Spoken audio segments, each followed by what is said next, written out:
Tajuk utama 28 September 10 Safar. Suami isteri songlap duit pelanggan lebih RM500,000. Animasi papar wajah para nabi haram.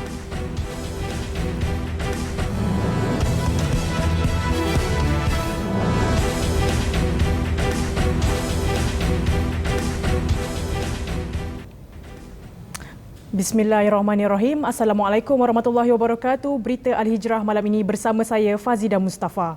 Geng Weng yang aktif mencuri kenderaan mewah sejak 6 tahun lalu di sekitar Lembah Kelang akhirnya dicekup.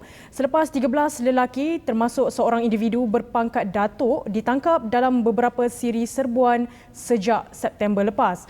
Kesemua suspek itu ditangkap menerusi ops lejang mewah yang dilakukan bahagian siasatan jenayah IPD Sungai Buloh di 4 lokasi serbuan di Rawang, Setapak, Melaka dan Ibu Negara.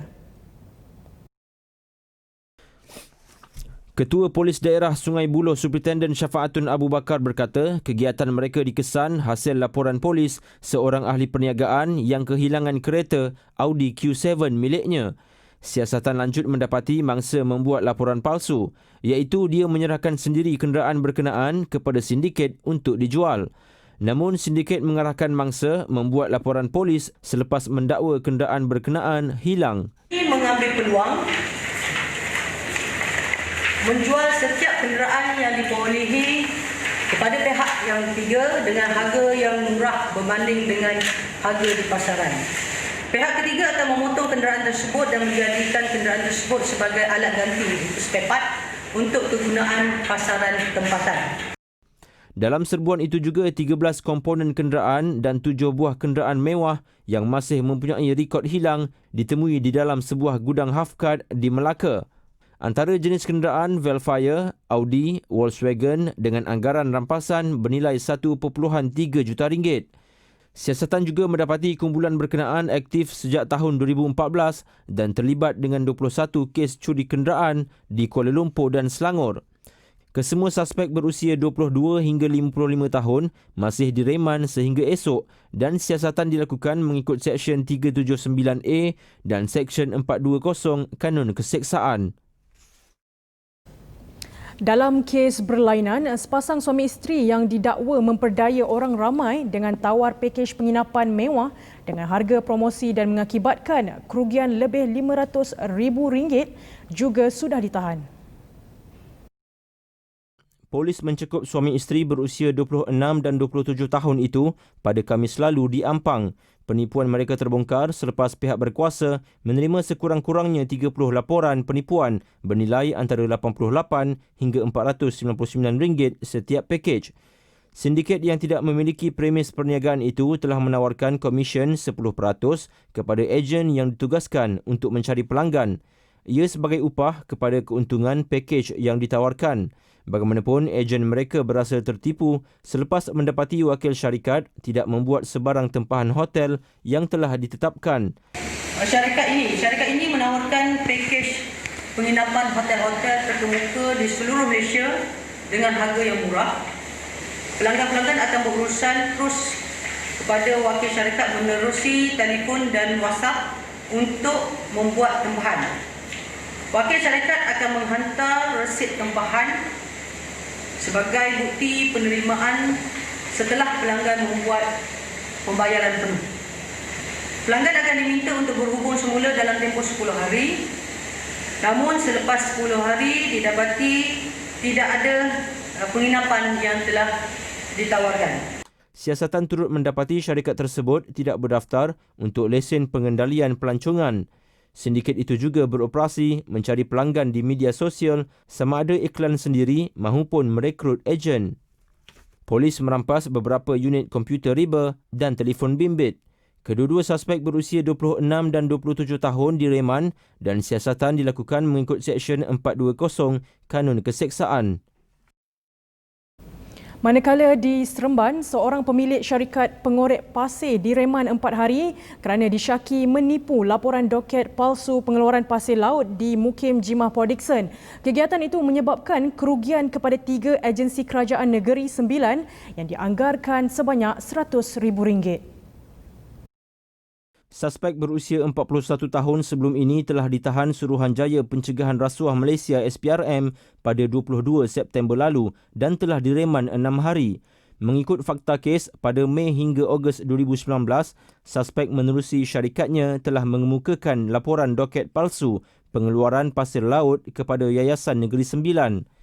Hasil siasatan awal terdapat penjualan pasir laut yang dibuat syarikat suspek kepada sebuah syarikat lain yang tidak dimasukkan ke dalam senarai doket. Ini kerana sepatutnya setiap 1 meter padu pasir yang dijual syarikat berkenaan dikenakan royalti sebanyak RM10, iaitu RM6 dibayar kepada Pejabat Daerah dan Tanah Port Dickson, manakala Yayasan Negeri Sembilan dan Menteri Besar Incorporation masing-masing dibayar RM2.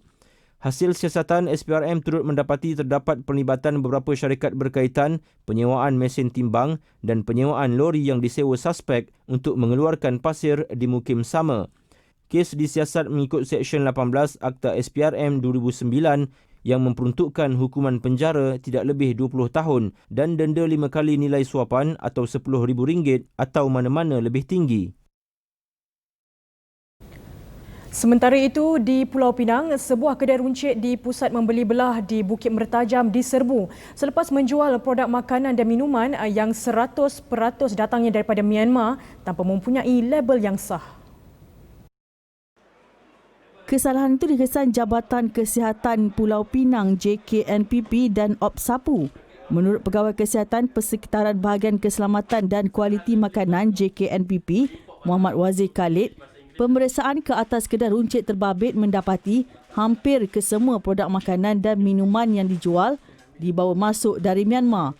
Perkara itu sekaligus menimbulkan keraguan bagaimana produk yang tidak mempunyai label, tiada alamat pengedar dan pengimport selain menggunakan bahasa asing dibawa masuk ke negara ini.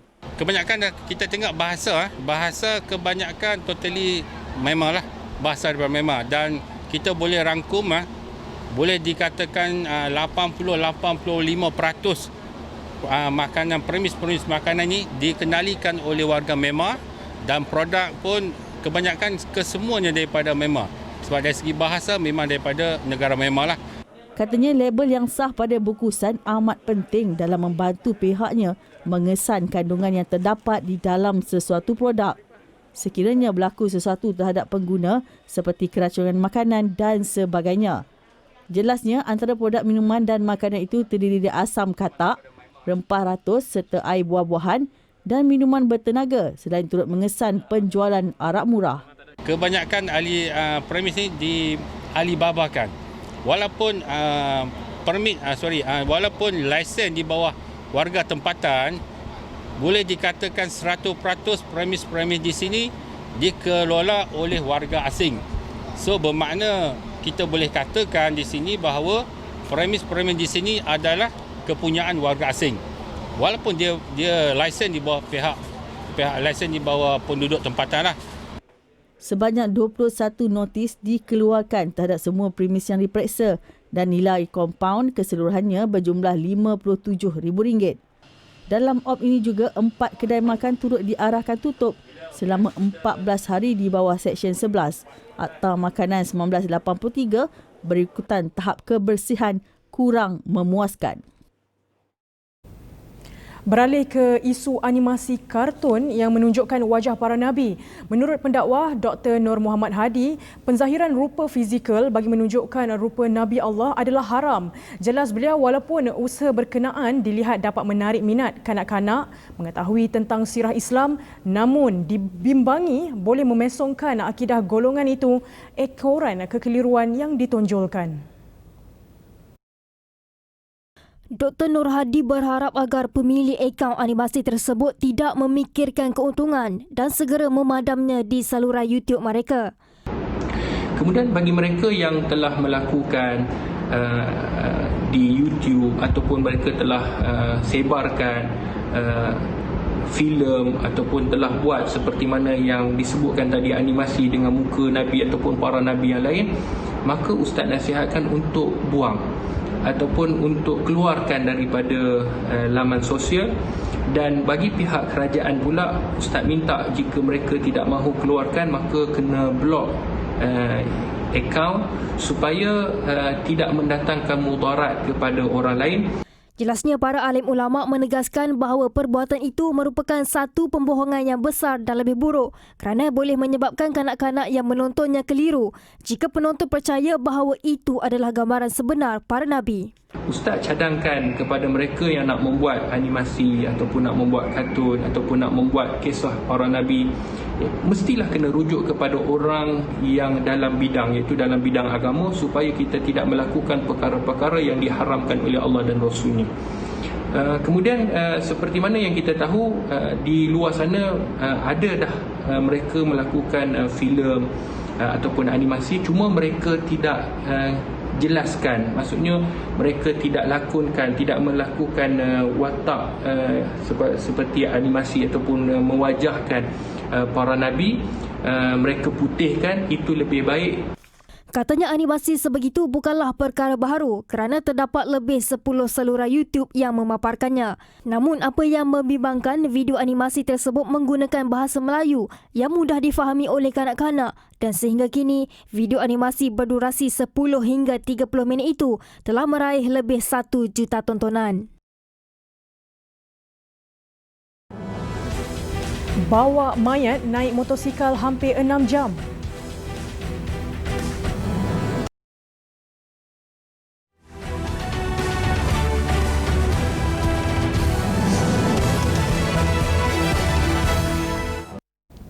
Alhamdulillah, bertemu kembali. Arab Saudi bakal umum negara-negara yang dibenarkan untuk menghantar jemaah bagi menunaikan umrah. Pengumuman Menteri Haji dan Umrahnya Muhammad Saleh Benten itu susulan kebenaran jemaah asing untuk memasuki negara itu berkuat kuasa 1 November depan.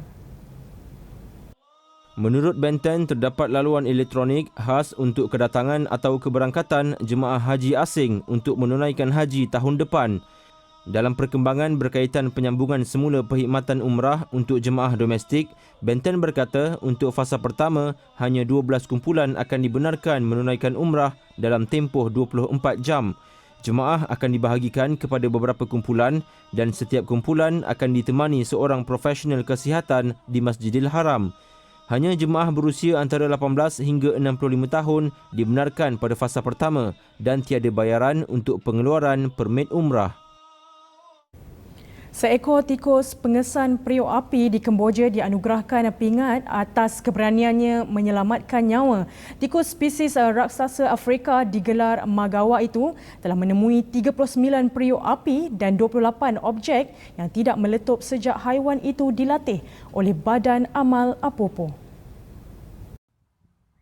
Apopo mempunyai 45 ekor tikus yang berupaya menjejaki periuk api dan 31 ekor yang boleh mengesan tuberkulosis atau penyakit batuk kering pada manusia.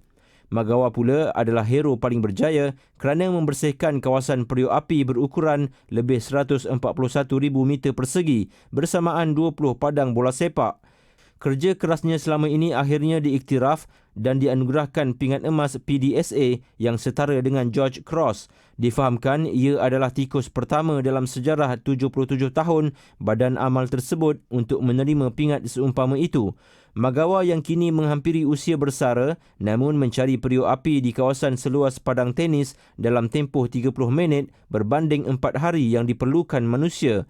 Kemboja menganggarkan antara 4 dan 6 juta periuk api ditanam di negara itu antara tahun 1975 dan 1998 yang turut meragut lebih 64,000 nyawa. Dan berikut rangkuman berita antarabangsa yang lain.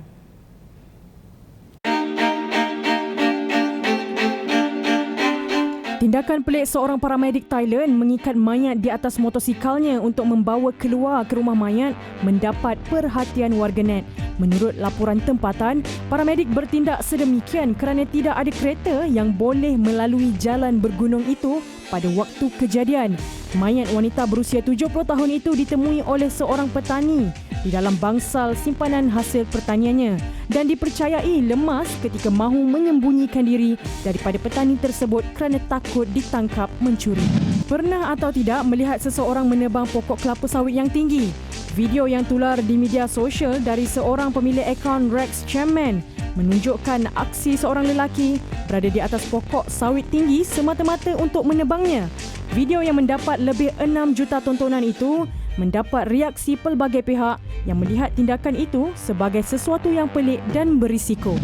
Di Bandar Mumbai, India, seorang individu, Khalid Khan, membuat rakaman video perpisahan kepada isterinya ketika terperangkap di dalam bangunan runtuhan itu. Beliau mengucapkan kata terakhir kepada pasangannya itu kerana takut tidak dapat meneruskan hidup. Walau bagaimanapun, setelah hampir 10 jam terperangkap, Khalid Khan berjaya diselamatkan pasukan penyelamat. Aman Palestin Perak melancarkan kod QR tabung Palestin bagi memudahkan orang ramai menyumbang tanpa perlu mengeluarkan duit secara fizikal. Pengerusinya Shahruzaman Bistamam berkata, dengan kaedah teknologi imbasan itu, penyumbang hanya memerlukan telefon pintar dan pengimbas kod QR di mana-mana premis yang bekerjasama dengan Aman Palestin. Jadi kalau sebelum ini banyak metod dan juga pendekatan yang kita gunakan cara jadi kali ini kita menggunakan juga satu lagi di era yang global ini, dunia tanpa sempadan dengan menggunakan QR code tanpa perlu kita pergi ke bank tanpa perlu kita keluarkan duit dan seumpamanya, dengan sekadar kita mengimbas kod yang disediakan dan kita menentukan jumlah sumbangan kita, insya-Allah sumbangan kita sampai. Shahruzaman berkata demikian dalam sidang media selepas majlis pelancaran kod QR tabung Palestin di dataran Silvertage Ipoh yang dirasmikan Timbalan Mufti Perak Datuk Zamri Hashim. Jelas beliau, kaedah berkenaan difikirkan paling efektif dalam situasi negara menghadapi pandemik COVID-19 yang memudahkan orang ramai menyalurkan sumbangan selain kaedah sumbangan melalui tabung online dan pindahan wang melalui bank. Kod QR tabung Palestin itu akan diletakkan di tempat-tempat tumpuan ramai di negeri itu, terutama di pasaraya besar. Aman Palestin Perak menyasarkan kutipan 3 juta ringgit untuk tahun ini dan sehingga Ogos lepas sebanyak 2 juta ringgit telah terkumpul untuk disalurkan kepada rakyat Palestin.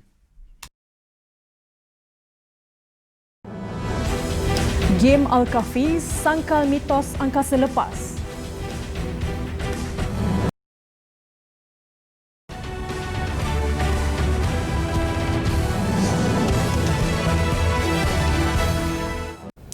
Pusat komuniti setempat perlu ditambah baik menerusi aktiviti latihan kemahiran, pendidikan dan keusahawanan terutama di kawasan projek perumahan rakyat PPR.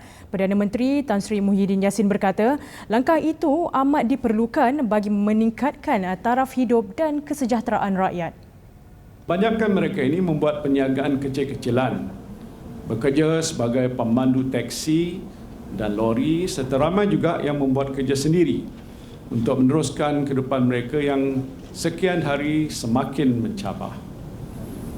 Antara perkara yang boleh dipertingkatkan adalah dengan menambah baik pusat komuniti setempat dengan aktiviti menambah kemahiran, keusahawanan dan memperkasakan pendidikan anak-anak mereka untuk menjamin kesejahteraan pada masa depan. Tambahnya, pemimpin kawasan perlu memainkan peranan penting kerana mempunyai hubungan rapat dengan komuniti di lokasi masing-masing selain terlibat secara langsung dalam merancang pembangunan setempat. Jelasnya lagi, sektor swasta diperlukan bagi membantu memperkukuh usaha memacu pertumbuhan ekonomi setempat dan membuka peluang pekerjaan. Beliau berkata demikian dalam ucapan perasmian Forum Bandar Malaysia MUF 2020 di Ibu Negara pagi tadi. Forum yang merupakan acara tahunan itu bertemakan Negara Bandar Lestari 2030, tindakan dan wadah transformatif untuk merealisasikan agenda lestari.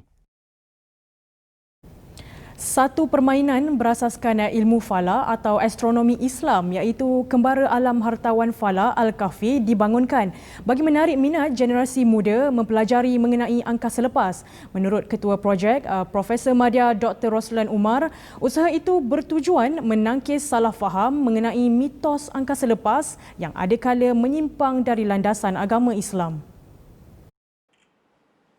Al-Kahf yang dimainkan oleh 4 orang dan setiap kad boleh diimbas bagi mendapatkan penjelasan tentang astronomi menerusi teknologi realiti terimbuh atau AR. Pemain akan melihat video penerangan astronomi pada paparan AR di telefon bimbit dan ia akan menambahkan lagi pengetahuan mereka serta dapat menangkis maklumat palsu. Saya cuba membina produk ini adalah untuk membantu pelajar-pelajar supaya pelajar tu lebih bersedia dan lebih mengambil cakna maklumat yang disebarkan ataupun dengan kata lain tabayun dalam ilmu astronomi ni ataupun falak. Itu adalah konsep, itulah idea asal kenapa saya nak membina produk ni. Saya nak menyedarkan pelajar-pelajar antaranya jangan sebar maklumat palsu. Sebab maklumat palsu dalam astronomi banyak. Beliau ditemui kru berita Al-Hijrah secara eksklusif di Unizah, Kuala Nerus. Al-Kahf juga merupakan permainan papan pertama berasaskan ilmu falak dalam bahasa Melayu yang mengaplikasikan teknologi argumentative reality di Malaysia. Pelajar tak nak baca. Pelajar tak nak baca, tapi pelajar dia nak pergi nak tengok ada main, ada AR. Jadi AR ni dia jadi macam penarik minat dia orang. Dan game ni adalah game pertama falak di Malaysia, saya rasa di dunia kot, boleh saya kata di dunia dalam bahasa Melayu. Jelas beliau bahasa Inggeris dan Mandarin akan dipertimbangkan dalam penambahbaikan pada masa akan datang. Beliau yang juga penyelidik Fakulti Contemporary Islam Unizah berkata projek ini hasil kerjasama Unizah dengan Universiti Malaysia Terengganu UMT dan pelajar Universiti Malaya UM. Al-Kahf yang diinspirasikan dari permainan Juta Ria mula dijual secara dalam talian dengan harga promosi RM49.90 berbanding harga asal RM75. Bincang Niaga Prihatin mendapat sambutan menggalakkan di selatan tanah air. Program sehari anjuran TV Al-Hijrah itu diadakan bagi membantu usahawan industri kecil dan sederhana IKS mengembangkan pemasaran perniagaan mereka. Bincang Niaga Prihatin merupakan inisiatif yang dinantikan IKS bagi mengetahui bantuan yang boleh disalur kepada mereka. Harga pakej pengiklanan yang ditawarkan serendah RM2,000 sahaja. Johor Bahru adalah lokasi kedua program ini selepas Kota Baru Kelantan. Ketua Pegawai Eksekutif TV Al-Hijrah Namanzi Haris berkata program ini juga membantu IKS meningkatkan ekonomi mereka setelah terjejas teruk akibat pandemik COVID-19. Alhamdulillah dia punya permintaan tu double. So kita dapat feedback yang mereka memerlukan banyak bantuan untuk hebahan media, terutamanya bagi peniaga-peniaga yang terkesan dengan pandemik, perniagaan mereka yang terjejas. So kita mengambil pendekatan dan mengambil juga roh dan semangat kerajaan dalam membantu usahawan-usahawan kecil bagi meneruskan perniagaan mereka ataupun bangkitkan semula perniagaan mereka. Beliau ditemui di Hotel Double Tree Johor Bahru. Sementara itu, peserta yang juga IKS menyifatkan program ini sangat membantu perniagaan mereka. Sama ada dari segi pemasaran, pengenalan produk, barangan keperluan serta proses perjalanan untuk mengembangkan lagi perniagaan masing-masing. Untuk dapatkan maklumat apa yang boleh saya dapat daripada inilah kan program ni kan, harapan saya memang macam itulah sebab niatnya tu untuk buat legasi walaupun anak-anak pun memang dah ada kerjaya masing-masing, tapi saya nampak benda ni kalau boleh buat macam umpama saya ambil contoh Faizah tadi kan, apa salahnya untuk kita Muslim produk boleh bantu ummah yang saya nampak yang. Jadi kita nak belajarlah marketing ni. Marketing frozen ni berat sebab dia punya cost frozen ni tinggi. Itu yang jadi kita buat perlahan-lahan supaya tidak menghadapi kerugian lah. Jadi kita nak tengoklah sini, nak belajarlah bagaimana Ramli dan lain-lain burger boleh buat marketing. Saya nak belajarlah marketing ni. Selepas Johor Bahru, Bincang Niaga Prihatin yang turut menampilkan SME Corp Johor akan ke utara iaitu Pulau Pinang dan Kuala Lumpur bulan depan. Kumpulan Prasarana Rakyat Johor KPRJ berhasrat menjalinkan kerjasama dengan TV Al-Hijrah sempena ulang tahun ke-25 kumpulan tersebut. Syarikat milik penuh kerajaan negeri itu yang berperanan besar dalam pembangunan negeri turut tertarik dengan program #MyQuranTime. Pertemuan delegasi TV Al-Hijrah yang diketuai Pegawai Eksekutifnya Namanzi Haris dan Ketua Pegawai Eksekutif KPRJ Datuk Muhammad Nur Azam Osman diadakan di Pejabat KPRJ dekat Dangabe. Perjumpaan itu turut mengupas peranan kedua-dua institusi dalam membantu memartabatkan ummah. Datuk Nur Azam berkata pembangunan umat Islam tidak asing dengan peranan KPRJ. Untuk payung certain slot berkaitan dengan program-program TV Al-Hijrah ni seperti Quran Time dan juga mungkin dokumentari khas berkaitan dengan 25 tahun KPRJ yang kita lihat ini kerana kita ni banyak terlibat dalam pembangunan infrastruktur, pembangunan sekolah-sekolah agama di negeri Johor, pembangunan masjid dan juga pembangunan projek perumahan rakyat, pembangunan sukan. KPRJ telah berjaya menyiapkan 126 sekolah agama kerajaan negeri dari fasa pertama hingga fasa 5 dalam tempoh 5 tahun. Fasa ke-6 akan disempurnakan dengan pembinaan 30 buah lagi sekolah agama kerajaan negeri. Selain itu, projek sekolah angkat yang melibatkan 10 sekolah setiap tahun. Ia menjadikan KPRJ lebih dekat dengan pembangunan ummah. Sudah 63 tahun negara mengecap kemerdekaan, hargailah pengorbanan yang telah dilakukan oleh perwira negara, menyumbanglah ke tabung pahlawan Angkatan Tentera Malaysia sekarang. Ketika itu, aku hidup dalam dunia yang penuh dengan darah. Tapi hatiku masih di sini, di tanah kelahiranku, yang takkan pernah lelah aku pertahankan.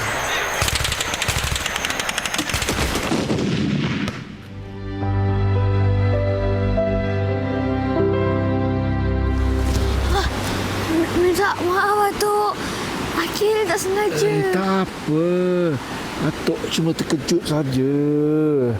Selagi nadi masih berdenyut, akan ku teruskan sisa perjuangan ini.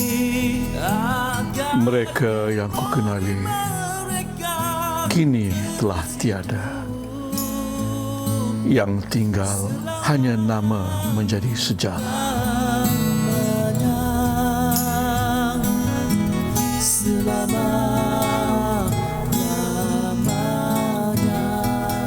Mereka layak diberi penghormatan atas segala pengorbanan yang telah dilakukan. Bantulah mereka dengan menyumbang ke tabung pahlawan. Sumbangan boleh disalurkan ke akaun Maybank yang tertera di bawah. Sebelum berpisah, jangan ketinggalan untuk menyaksikan episod pertama program baharu Berita dan Ehwal semasa TV Al-Hijrah Tijarah, sebuah program yang memperincikan tentang isu-isu kewangan, perbankan dan ekonomi Islam. Dan malam ini, tajuk yang akan dibincangkan adalah persediaan menghadapi pasca moratorium. Jadi jangan lupa 9.30 malam ini bersama hos Syabana Hassan. Sekian untuk malam ini. Saya Fazida Mustafa. Assalamualaikum warahmatullahi wabarakatuh dan selamat malam.